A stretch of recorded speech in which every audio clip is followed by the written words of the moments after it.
Hello and welcome to the show. Now, the Lamborghini Jalpa is a car that I've tended not to see used a huge amount in Forza 6. I think I may have seen a couple in versus the community. Certainly, I've never driven this car in this game, so I figured it was about time to change that, and what better way than to do a silly car build on the vehicle. It might be quite good.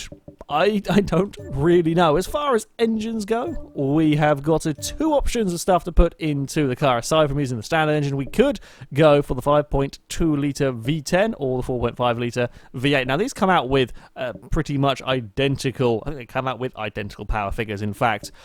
We're going to go with the V10, though, as the 4.5 litre V8 tends to go in more cars.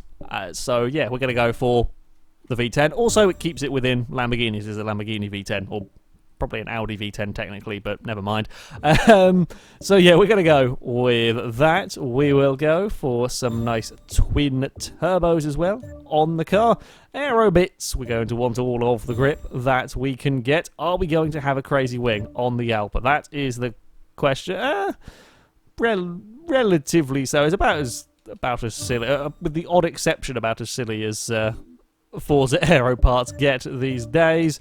Tyres, we're going to get some nice racing tyres. We are halfway through A-Class now. We're going to get 255s on the front, actually not too shabby at all on this vehicle, and on the rear, 285s. Okay, we might have not too bad a turn-in. We may struggle a little bit with traction. It's not going to be the most horrendously powerful of the vehicles that have gone. Still going to have a fair amount of power trying to escape out of the back of the car, so I think this might be potentially a little bit oversteery, but not the worst that we have seen.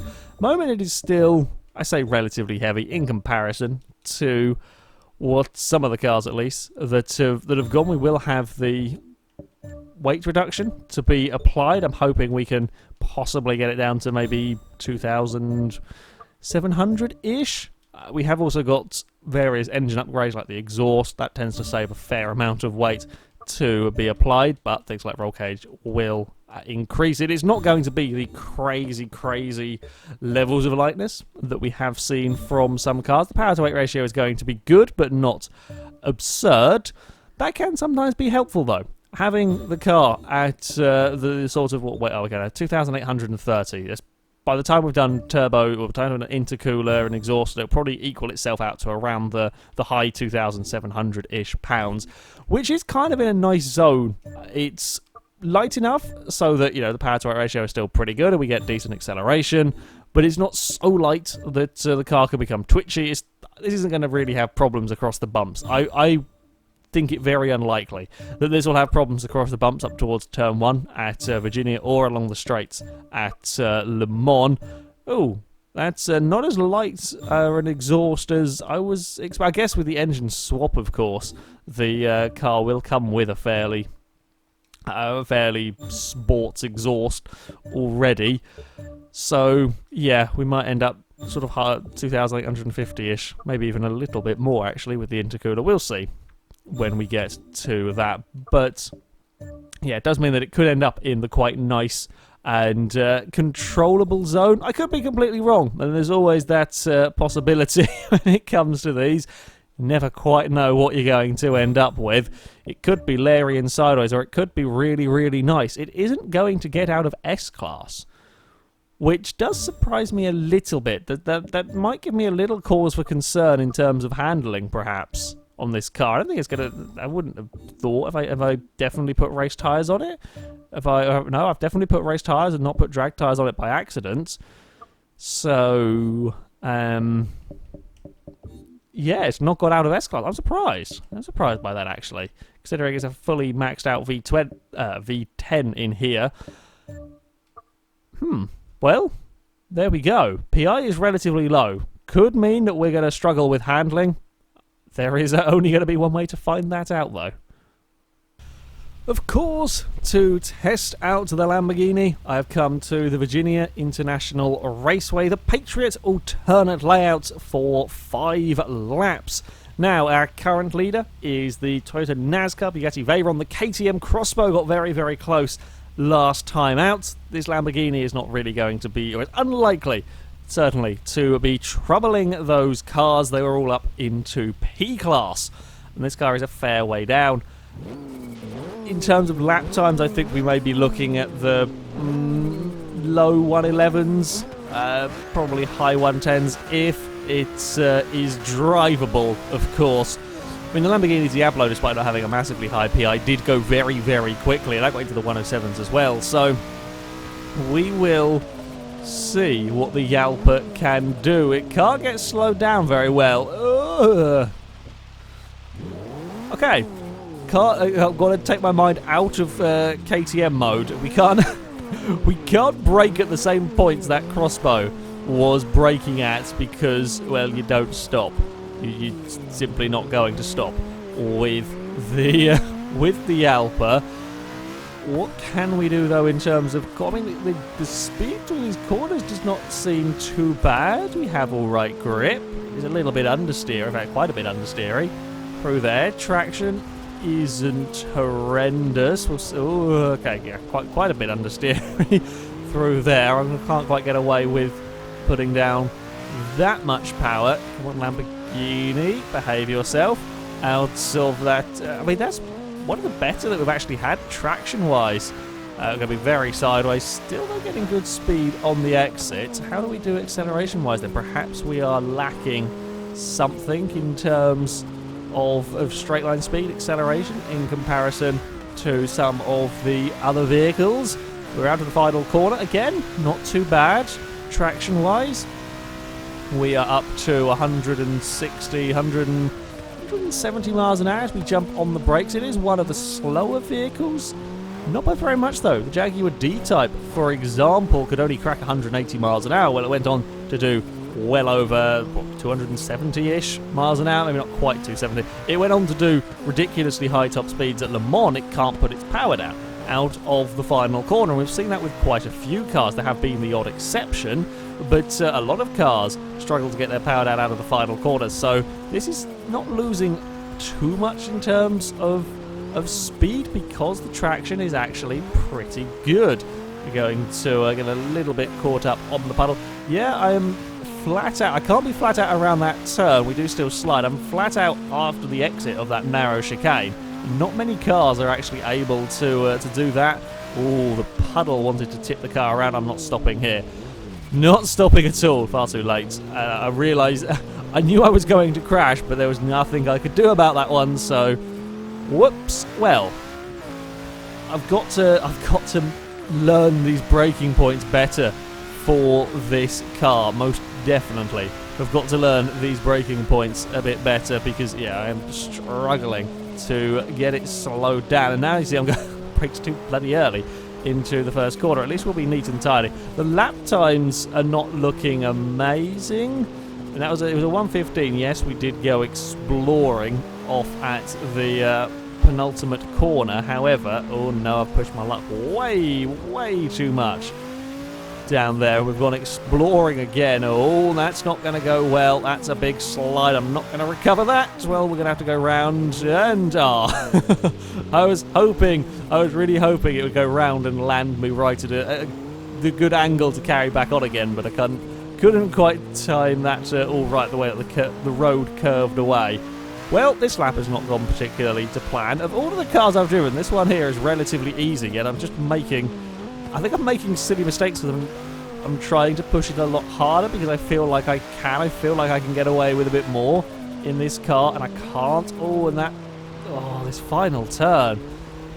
Yeah, I've really got to brake early for that final turn. Okay, we are out towards the start-finish line in third gear. I am flat out with no wheel spin whatsoever. That's very good going, actually, for anything, really, as we now get ready to jump on the brakes just as it clicks over to 170 miles an hour. We will get stopped for turn one. Feed our way through these tight, twisty section of track. It's carrying okay speed through these corners. I'm hoping we're going to get a good lap time because it's one of these cars that feels pretty solid, and I'm not sure quite where we would be losing time. I guess that's not going to help that big understeery moment as we head towards the relatively high-speed S's. They're kind of quick, we just don't have the grip to take them with any real speed. We are on towards the latter half of the lap, around the drifty corner. Fourth gear does seem to work quite nicely for not having the Lamborghini slide. I've actually turned in too soon there. Still got about 90 miles an hour on the exit, which is better than we have been seeing from some cars.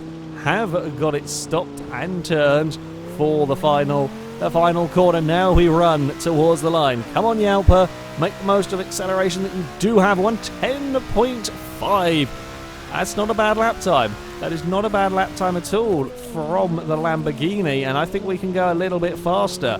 A 1.9 might be really pushing it, but I definitely think there is some time in this car that let's hope we can find on this final lap. We were 8 thousandths of a second down on the first sector. I can live with 8 thousandths. I can work with that. We've turned it a little bit later than before, but I've kind of got the speed better. We didn't understeer out as wide. I've got to make sure I turn in quite late there because the puddle on the inside, and we saw what that did to this Lamborghini. We're still pretty much spot on in terms of lap time. Here is where I think there might be some time to be made. I'm on the... Oh, we got twitchy.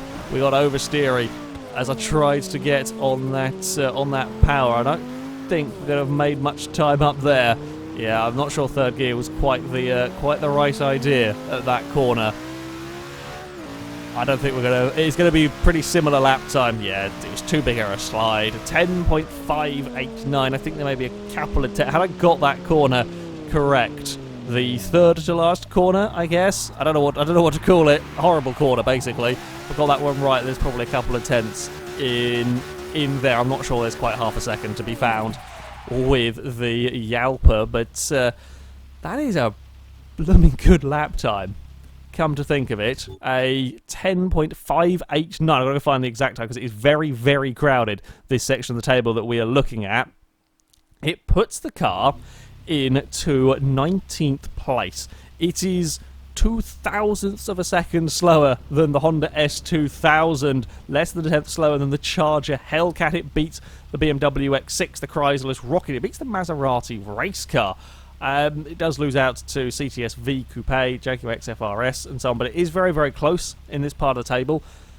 And all of them cars are up in R class, often mid-R class. The Charger was fantastic, actually, to drive around this circuit. The Charger Hellcat was really rather good at this track, and the Jalpa is only in S-Class, and it's still competing in that busy mid-table area. Now, it's competing with cars, the Jaguar, for example, has 1,200 horsepower. The Jalpa's really quite good. There is a bit of understeer, a fair bit of understeer actually going on. The traction, though, is incredible from this car. It really does put the power down very, very well. Okay, there's perhaps not quite as much power as some, but still, 917 horsepower in the wet is a lot, and this doesn't have the biggest of rear tyres. It gets out of the corner as well, perhaps.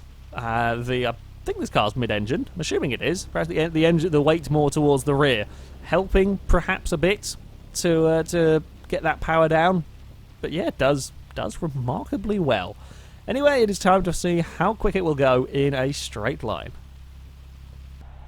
And of course, that means running the Lamborghini down the Le Mans straight. As I said, power-wise, this isn't the most powerful of the vehicles, so we're not going to be getting the 260, 270 mile an hour mark. By the looks of it, perhaps 220 to maybe 230 might be pushing it. We'll see what we can do with the gearing. Let's give it some longer gears. See what we can get. 235, in fact. 240 might be pushing it then. That's not too bad, actually. That's not too shabby. 235 with the V10. 235.8. Let's see if we can manage to do that. I'm thinking this will probably be quite nice and controlled, quite nice and composed when it comes to this straight. There were really no major issues at Virginia. Sometimes we have seen a few cars have quite the balance change when you go from racing on a wet circuit to a dry circuit. Some cars have had better balance in the wet, surprisingly. This is really not a problem, almost unspectacular. And as odd as it is to say, that's probably the highest compliment you can pay to a silly car build, a car that is maxed out with as much power as you can get and so on. For it to be unspectacular is quite impressive. Oh no, piss, the curbs got me. Not the curbs, the bumps down here. I hate the bumps on this corner. If you get it wrong, as I did there, the car just starts bouncing around and it veers on its own. There is nothing you can do as a driver to stop it once it started bouncing and going. I was perhaps a little too confident in the car there. I should have waited a little longer to jump to full throttle. Once it has started bouncing there, you just can't save it. I'm surprised that this had an issue. I think it was just me being overconfident almost in the vehicle that caused it the issues. 180 miles an hour as we leave the corner there. We are up to the 200 mile an hour mark without too much problem. Aerodynamic wise, this car's not terrible a shape, but it's also not as good as some of the, let's say, classic race cars, and again, not having the power. Getting up to 225 miles an hour now. Come on, we want to get past 230. We can get past 230. I hope. Come on, Lamborghini, I need to cut one more. One more. There we go. 230. 231, maybe? There we go. 231 as we head towards this kick. Were there even bumps there? Did we notice any bumps there? That's incredible, actually. 1 mile an hour was lost in all of that. Maybe 2. I didn't actually look at it right at the middle of the corner. That is really very, very impressive. Oh, I've got the brakes. Brakes, brakes, brakes, gravel. There we go. We're not in the tyre bundle. It's all good. That is some impressive work across. I don't even know which bit to compliment. Suspension, chassis, everything was all good. Driving across those bumps, in many ways, unspectacular car. I say surprisingly drivable, very drivable. Honestly, this thing is putting its power down with no issue whatsoever. Fantastic drive out of the corners, not particularly oversteering. Yes, we did get caught out of the bumps coming on to the straight. That can catch out many, many vehicles. I am surprised that it would this one more so. I mean, barely felt the bumps coming at the end of the Le Mans straight there, and that might be the smoothest I think we've ever made that turn. So well done to the Jalpa. Its speed of 231 miles an hour will go in a very, very crowded part of the table. Once more, it is joint 31st place with a number of other cars. The Challenger Hellcat, the 73 Skyline 205 T16, all did 231 miles an hour. It is a mile an hour down on the BMW M6 Lotus Elan. It does, though, beat the Porsche 944. It beats the Volvo 850R and the Alfa Romeo 75. It is perhaps a little bit further down the table. Not too surprising, and this is kind of the area. Let's not forget, the Challenger Hellcat had over 1,000 horsepower, so yeah, 100 and a bit more than this Jalpa. So I think it does pretty well, and combine pretty good straight line speed with that impressive handling. And again, this is an S-Class car. Let's not. I almost forgot that. This is an S-Class car going quicker around a circuit and faster at a straight line than some R-Class cars. So yeah. A very, very good vehicle. Perhaps a slightly underused one in this game in general. I recommend it. Give the Jalpa a try. It's actually really quite good. However, that is going to be it from me. Thank you very much for watching, and until next time, goodbye.